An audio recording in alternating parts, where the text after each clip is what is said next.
Hi guys, and welcome back to Movies That Matter with the Viking. And some interesting news from Sylvester Stallone. He goes, for the 35th anniversary of Rocky 4, is getting a new director's cut by me. So far it looks great, soulful.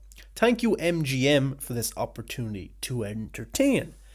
That's kind of cool. There's the director's cut of Rocky 4 coming, probably one of my favorite of the franchise. I love the arc that was told, and I love the fight scenes, and of course the badass training scenes also. But Sylvester Stallone feels there's enough material to make a director's cut of Rocky 4, and I'm actually very interested to see what this is. What new elements can be added to this film? He's not going to shoot new scenes. It's a director's cut of footage that was cut from the original. So that gets me really excited.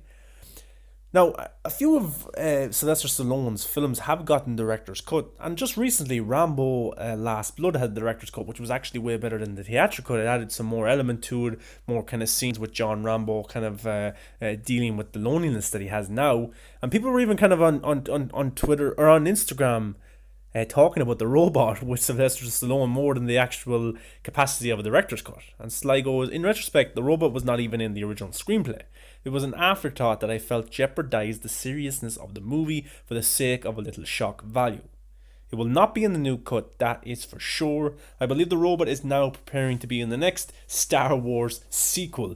Good luck. So Sylvester Stallone was not a fan of that robot, and maybe that was from studio interference putting in the robot. I don't know. I actually forgot the robot even existed in that film. I knew there was a robot, but I forgot which film it was in. I just remember the stuff with Drago. I forgot there was actually a robot in it, and fans were pleading with him about this robot. They seem fascinated. Even this guy here goes, don't cut the robot, and Sylvester Stallone goes, I don't like the robot anymore. So no robot will be in the Rocky 4 film. I can't believe we're even having this conversation 35 years later, and the robot is getting completely cut out. So Sylvester Stallone, I wonder how much scenes were actually cut from this film. Is there more fight scenes? Is there more scenes between him and Apollo? That is actually very interesting. And this guy goes, wow, cool. Does it expand on the relationship between Paulie and his robot? And Stallone goes, the robot is going to the junkyard forever, no more robot. And even if you go look at that Instagram post from Sylvester Stallone, so many people are pleading with him not to cut the robot.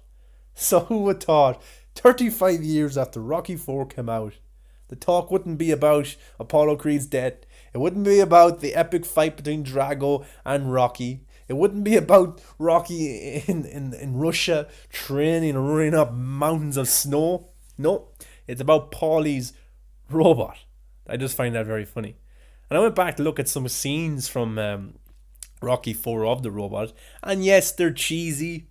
There's also some kind of funny dialogue there, but it just made absolutely no sense why Sylvester Stallone's Rocky would have a robot living with him. It does show kind of the wealth that he's obtained as a boxer over the last few years, his 2 fights with Apollo Creed, his fight with Mr. T, and then being a world champion for so many years, he's able to afford nice things.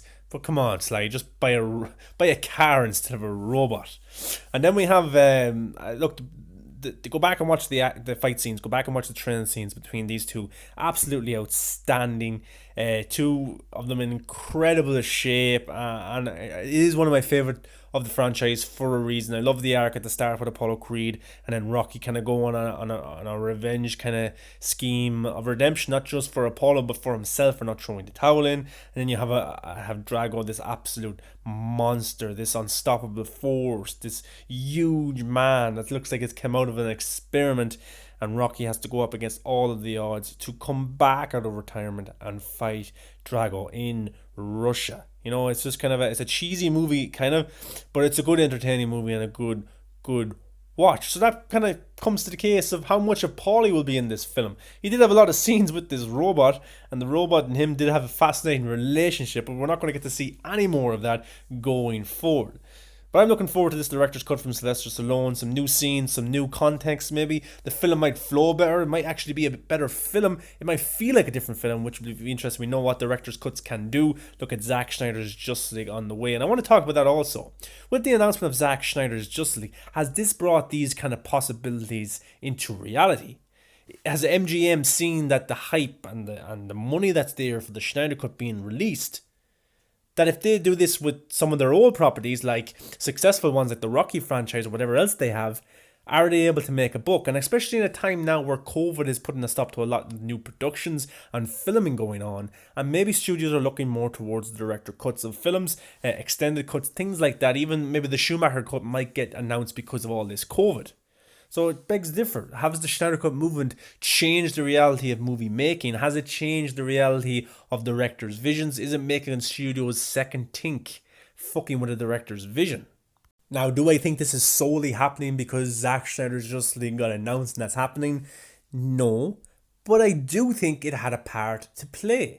I don't think it's solely because of that. COVID has a lot to do with it. Probably Sylvester Stallone kind of wanting to get that vision that he had or those scenes out there. MGM seeing money to be made. Different elements like that. But it definitely has to be a discussion at studios from now on. We shouldn't mess with directors' visions. Oh, we have a director's cut of this, this, and this. Why don't we just polish it up and release it? We might make money. It could go on a streaming service. It could get hype. So those possibilities I think have become a reality because of the Schneider Cut movement, because of the success that has brought, and now Zack Snyder is getting to show his film. For me, director's cuts are very interesting films, and they can change the context, the feel, the flow of a film. Daredevil, with Ben Affleck is regarded as one of the worst comic book movies of all time. I own the director's cut on DVD. It's a way better film. The contents, the tone, everything is much, much better. And I really enjoyed the director's cut of Daredevil. So I'm actually very interested now to see what Sylvester Stallone can do with this project. Going back after 35 years, he's become more of an experienced actor. He's become more of an experienced director, filmmaker. Can he bring something new to Rocky 4 that ultimately makes it a better film? Either way, I am excited for this. I'm a huge Rocky fan. I'm a huge boxing fan. I'm a huge Sylvester Stallone fan. And more Rocky 4 is good to me. He was asked, when is this coming out? He did say soon in capital letters. So maybe for the 35th anniversary, it might find itself on a streaming service. And I'll definitely check it out. But guys, let me know your thoughts on this director's cut of Rocky 4, 35 years after the original has come out. Are you excited? Are you not interested? Do you think the Schneider Cut announcement has played a part in things like this becoming reality? I think it definitely has. Give a like, comment, subscribe, come follow me on all the social medias on top of the one thing we love, which is movies. Adrian!